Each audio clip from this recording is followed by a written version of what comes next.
Michael Jackson liked to call himself the king of pop, and in his heyday it was no exaggeration. He could sing, and boy could he dance.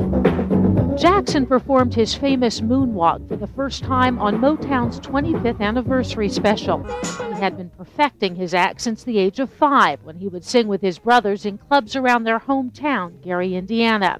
The Jackson 5 soon came to the attention of Motown's Berry Gordy. The rest, as they say, is history. The Jackson 5 consistently topped the charts in the 60s and 70s. They appeared on The Ed Sullivan Show and opened for Diana Ross and the Supremes. Michael eventually would go on to a solo career and superstardom, producing hit after hit. Thriller won 8 Grammy Awards and holds the record for best-selling album of all time. In the video, his image morphed, and so did it in reality. In the song Black and White, Jackson seemed to tease the audience about the color of his skin. Over the years, Jackson's skin became lighter. He said it was from a disorder that destroyed the pigmentation of his skin. And his features changed, although he claimed to have had only 2 surgeries on his nose to help him sing better. While his popularity waned at home, he remained a hit overseas.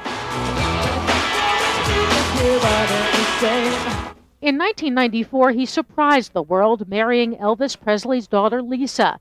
They divorced after less than 2 years of marriage.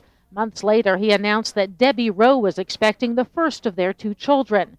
They married but never lived together and eventually divorced. Increasingly, it was Jackson's bizarre behavior, not his music, that drew headlines. In 2002, he dangled his 9-month-old son from the balcony of a German hotel. A couple of years later, Jackson gave an impromptu performance outside a California court where he was charged with molesting a 13-year-old boy. And one day arrived at trial wearing pajamas. He ultimately was acquitted and left the country. In interviews, Jackson talked about the price of superstardom, about how lonely it was. He said, "It hurts to be me," pain that in the end, even the music couldn't stop. Carla Wold, ABC News, Los Angeles.